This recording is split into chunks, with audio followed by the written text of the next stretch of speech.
I'm recalling a conversation that I had with somebody recently about trying to get to know me and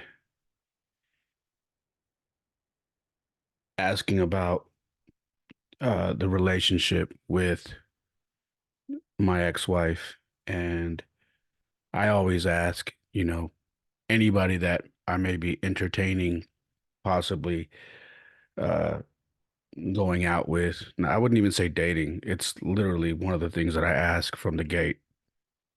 What's your relationship like with your kid's father? Is it good? Is it bad? Is it amicable? Whatever, whatever it is. And I remember being asked by this woman about mine after I had asked. And I said, we are great. We get along. I said, we have no toxic anything going on. We communicate well. We accommodate each other's schedules. And it's almost like, we have a best friend relationship. I said, we don't make life hard on each other. We try to make it as easy as possible. We laugh, we joke, we're able to travel together. It's not weird. And uh, I like it. I prefer it to be that way. And I'm glad and I feel very blessed that it is like that because I know a lot of people that don't have that. And I remember her response being, I hear you. I totally agree with it's great that it's not toxic, that it's good. But I don't agree with all the best friend talk.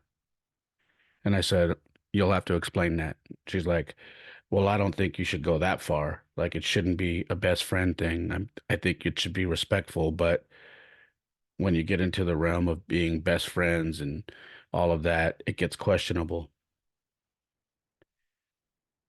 Any of you listening and who have been listening to this podcast and you know me by now, you know what I did. I put an end to that. I said, well, me and this woman had I think, a 10-year age difference. And this is someone who was like, hey, uh, I don't mind the age difference. I actually like older men because of the maturity.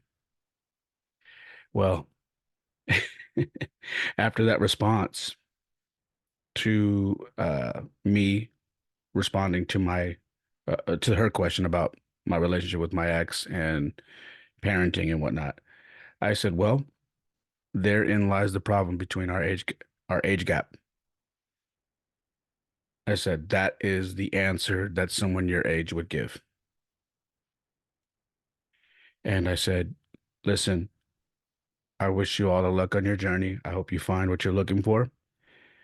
And I said, but I will never, ever get involved with anybody who has any type of issue with me having a good relationship with my ex-wife and my kid's mother, period. I said, what you replied with shows insecurity, it shows immaturity, and you possibly are the jealous type. I said, I am not here for any of that. I'm too grown for it. And I said, honestly, I don't really care to have any more of a conversation with you because this is not going to go anywhere but downhill. So, again, good luck on your journey. I think this is not a connection. And I'm glad we had this talk and moved on. You know, I I'm embracing my growth. I'm embracing growing old. I'm embracing everything that comes with turning 50 because I don't have to dance around anything. I don't have to bullshit. I don't have to uh, walk on eggshells, to try to impress somebody or to win you over. I just don't. I don't have time for it. And in my growth, I have become okay with walking away, not questioning, just saying, cool, this isn't going to work. So I'm out. And I don't know if enjoying that growth is a good word, just is a good way to put it, but I think I am maybe being proud is a good word. I'm proud of myself. I'm proud that I've gotten to the point where I don't need anything, you know? And I'm proud that I've got to a point where I don't have to bullshit about whether it's relationships, dating, uh, anything in parenting, uh, the choices I've made for myself, the choices that I continue to make for myself. I just don't dance around any of it. So I'm embracing all of that. I forget where I heard this from, but gosh, I really wish I remember where I heard this. And maybe if you're listening, you heard the same thing I heard, and maybe you can message me and tell me who said this. But I remember listening to someone say, I try to break my connection with someone, my relationship with someone in the first 30 days. And I remember my ears just opening up saying, okay, I got to hear this. And the guy said, most people put on their best in the first 30 days to impress somebody. They try to, you know, spend a little bit more money than they should. They try to dress a certain way. They try to talk a certain way. They try to, everything. Everything is cloud nine, the honeymoon phase, right? But this guy says, I take it a different direction. I try to show you everything as real as it can be. I tell you the things that maybe you didn't even ask to know, but I put everything on the table. And then any questions you have, I give it to you as raw as I can. And if after that, after all those things, you still want to be with me, then I'm in. Because I spent the first 30 days trying to break this thing to see if it was durable, to see if we could get through it. I don't do the honeymoon phase. I try to break this thing from the gate with complete honesty. That way I know, and I'm not wasting her time or my time.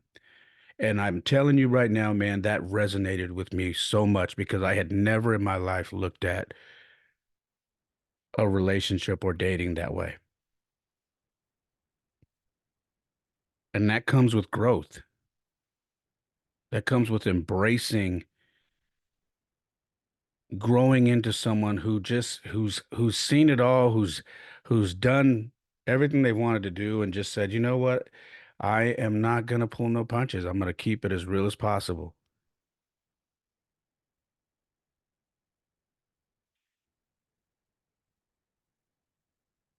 I talked to someone else recently, and by the way, this is episode 130 of the Perfect Mess podcast. Actually, this isn't 130. We are at episode 131. Good Lord, we are moving. So, correction, this is episode 131 of the Perfect Mess podcast. I didn't plan on doing a podcast tonight, to be honest with you. But I had a really good conversation with a buddy of mine. Shout out to Antoine. He's also a baseball coach. And we got to talking, and I said, I don't feel we were talking about, the stuff that went on with the baseball team at the high school. And I said, I just have to accept it, and it is what it is, you know. And I said, maybe it's for the best. Maybe my son didn't need to hear me throughout his high school years coaching him. Maybe he needed someone else. So I accept it. And Antoine said, nah, I don't know, man. You care about all those kids in that school because you went there, and I know you. Uh, you had your heart set on bringing baseball back there, getting the program to where it needed to be, and so much more. And I said, yeah, I know, but it is what it is. And somehow we got to a point where I said, I just feel like I'm not doing enough. And he said, bro, I feel like that all the time. And then I said, I feel like I'm running out of time because I started telling him that, I'm working on a book. And he immediately said, it's going to be great. I can't wait to read it. Matter of fact, let me know when it's done because I'll be the first one to buy it. And I said, I appreciate that. I said, it basically wrote itself. I said, it's in the form of my podcast, and I just got to put it in writing and connect everything. And I said, but I don't know, man. I feel like I'm running out of time. I said, I know what I want to do. Uh, I want to write. I want to release this book.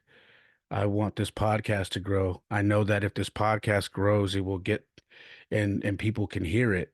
It will take off. I know it because I know there are a ton of dads out there who are looking for answers, who are looking for inspiration to somehow dig themselves out of the holes that they're in right now because they are struggling with their relationship with their kids, they are struggling with divorce, they are struggling with life in general, and they are looking to find someone to who's gone through it and can help shed some light on their current situation. I said, I want to take this thing, I want to write this book, grow this podcast. I'd like to speak to fathers on a regular basis. I'd like to travel and speak to fathers across the nation, man. And that sounds really broad and it sounds crazy, but it would sound crazy to anybody who has never aspired to do anything outside of having a 9 to 5. And I'm okay with that. And he says, bro, I believe it. You've got so much game to give people, and I believe you can do it. I said, everything that I'm talking about, it all comes with growing up finally and addressing, my life and the things that I've went through and not running from them. And that all comes with growth, embracing being older, embracing the ups and downs that your life has given you and not using anything as a crutch.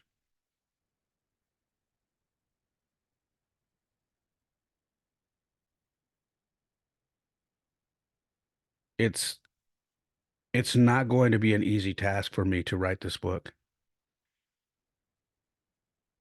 but I'm up for it. I'm always trying to challenge myself.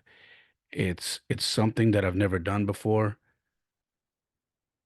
but I know I'm capable of doing it, and it's just a matter of putting the pen to the paper and getting it down. And I don't know if I've ever been more ready than right now, this current moment. I had another conversation with someone recently, and these are conversations that I've had over the last year. And I just got to think, I always have conversations and then I start reflecting. I had another conversation with someone, and the conversation was about wanting to do things and not waiting for people, because if you waited for someone to go with you, you would just never go. And I said, I'm big on that. I'm like, I don't wait for anybody. I explained that I've gone to concerts by myself. I've gone to the movies by myself. I've, you know, done so many things, but I've gone to football games by myself, baseball games. I have done so many things, but I've gone on hikes by myself. And I said, I don't know if I would have been in the right, I was never in the right mind when I was younger to do all that stuff. In fact, I just I was always the person waiting for somebody to want to go. Man, I want to see this movie. Well, I'll wait to see if whoever wants to go with me. And I'd wait. until the movie was damn near out of the theaters, and then we'd go. I would never go to a sporting event by myself. It's just something I wouldn't do, and I damn sure wouldn't go to a concert by myself. But again, with growth, I have done all of these things and honestly been super proud of myself because I've had a great time. And it's helped me not become the man who needs to be in a relationship to do fun things. And I think a lot of men are afraid to step out of that comfort zone because they feel like, no, I should have a date. So then they end up going on a date with somebody that they really don't want to be with, but they just don't want to go by themselves. And that's fine. I'm not going to say I haven't done that, because I have done it. But I've gotten more comfortable in saying, I don't need to be with anybody. I don't need to have a date in order to go do this thing that I want to do. I can do it by myself. And I'm enjoying that part. I'm enjoying that part of my life.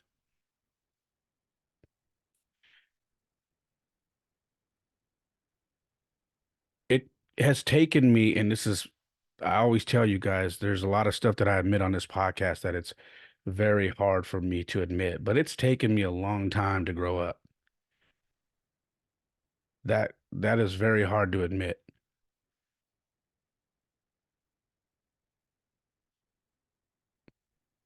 because in order for you to truly grow up, and this is my opinion, you can disagree with me all you want, and that's fine.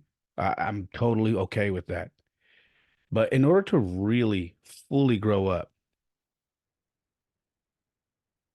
you have to be able to admit your faults, admit your shortcomings,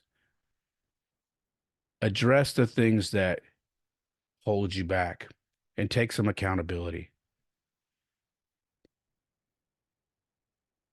And that is a very hard thing to do, especially for men. And if you are like me, I have a lot of pride, man. I have an attitude, I have a lot of pride. I don't like to admit when I'm wrong, but I've gotten better at admitting it. And I've gotten better at going back and looking at things that I've done, things that I'm not proud of, and admitting that was my fault. I shouldn't have done that. I shouldn't have said this. And I handled that thing the wrong way.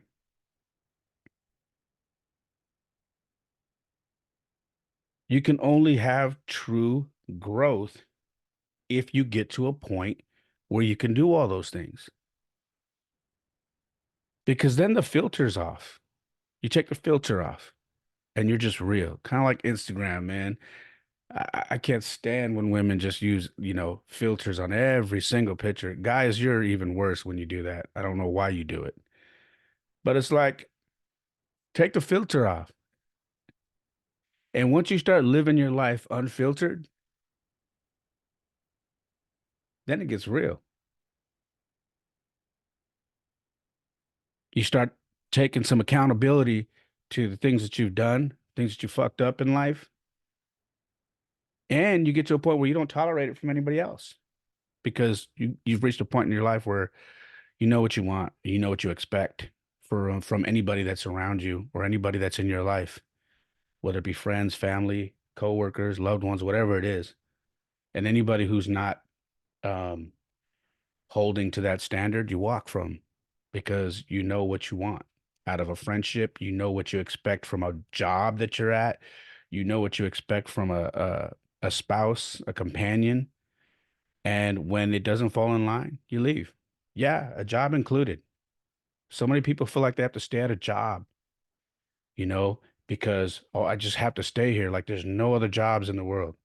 No, but if a job isn't fulfilling and not uh, holding to the standards that you hold to in your own life, leave that place. Just like a relationship. You know, I had I had lunch today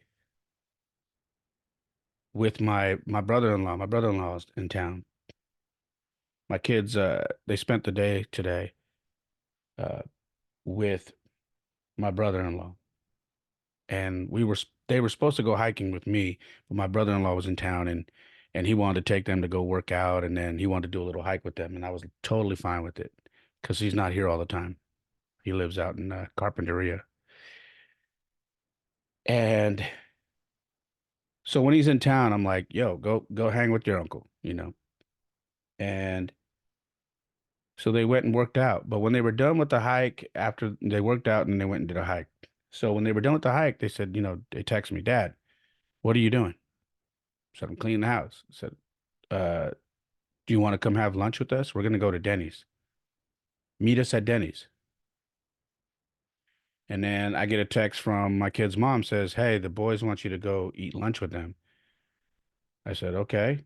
And she goes, they want me to go too. I'm not sure. I'm not sure if I can wait. I'm hungry.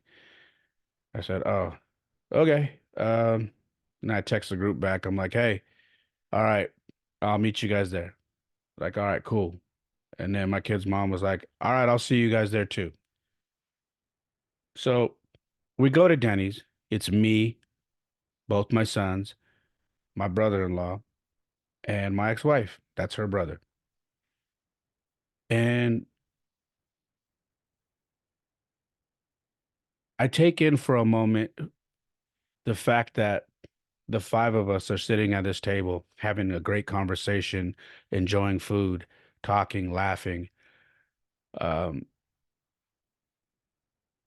and I can remember a time when I felt super disconnected with my brother-in-law because of our divorce, because we used to be extremely close. And I felt like there was a point in my life where I felt like he abandoned me. I felt like uh, once the divorce happened, he was no longer as close to me, kind of like he chose sides. And of course, why wouldn't he be you know, more on his sister's side? Not like there's a side to choose, because there wasn't. But what I understood over time was it got awkward. It's uncomfortable because you love both people, and now that you know that this is going on, it's awkward. How do I talk to this person? How do I console them? Do I not? Like, if I console them, is my sister gonna get mad? If I console my sister, is my brother-in-law gonna get mad? It's just an awkward position to put someone in. And I think about where we're at now, and it's better. It's better than it was. I think we were closer back then, but we have a good relationship now. And the same goes for me and my ex-wife. There was a time when I wouldn't dare go and have lunch with her and my boys and all of us at the same table. It was just because I was, I mean, for lack of a better word, I was being a bitch. I was upset that the marriage didn't work out. I was harboring a lot of anger, and I didn't want to be nowhere near this person. And that's okay to feel like that in the beginning, but to go and hold on to that and harbor it for years is not ideal, and it's not good for you. It's not healthy. You have to grow up. You have to embrace the fact that it's over, and now what's next? You're going to be mad for the rest of your life, or are you going to figure this out so your kids have both of their parents on the same page? And I chose the latter. So I took in the fact that I'm sitting there having lunch with my brother-in-law and my ex-wife and my children, and it was so smooth. And that comes with growth. and embracing growing up. There's nothing more grown up than going through a divorce and maintaining a great relationship with your ex, co-parenting seamlessly so your children don't have no effects from the divorce, accommodating each other when it's possible with your schedule.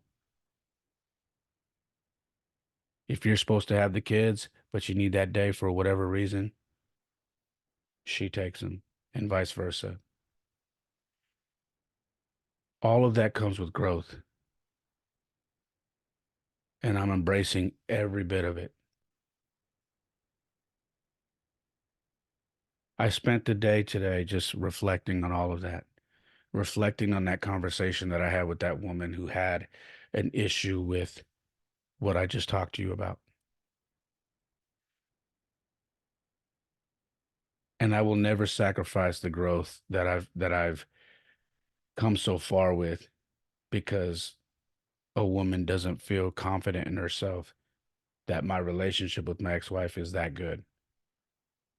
I enjoy being able to laugh with my ex-wife again. I couldn't do it for a long time. I didn't want to do it. I enjoy being able to be in the same room with her and my kids and it not be awkward. And I enjoy watching my kids know that we are both okay and that we're doing everything we can to make sure that their life is as easy as it can be. All of that comes with growth.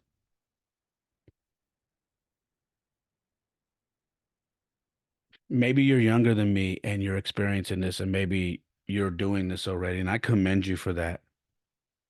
But if you are not and you are struggling with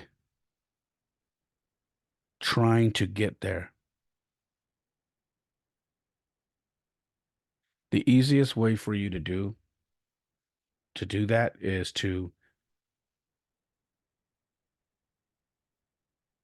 be honest with you,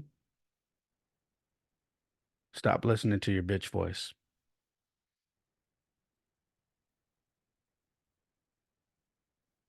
Your bitch voice is going to tell you the wrong thing every time. Your bitch voice is the voice that tells you to stay in bed and hit the snooze bar. It's the one to tell you not to go to the gym. It's the one to tell you not to take that cold shower. It's the one to tell you to screw your ex-wife, the hell with it. You don't need her. It's the one that tells you stay mad. She don't deserve your friendship. It's the one to tell you not to take any chances. It's the one to tell you to quit when you're running, when you're tired.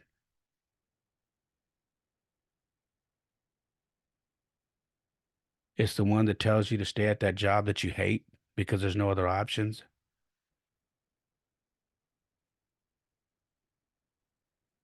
That voice will destroy you and it will stop you from growth. I promise you it will. It will stop you from growth. I listened to that voice for more than half of my life and I hate it. I hate that I did that because I'm so much better than that. I'm in a better place now. Someone told me today, you look happy. Someone literally told me that today. You look like a happy person. You look happy. And I said I am. I'm in a good place right now. I'm always striving to get better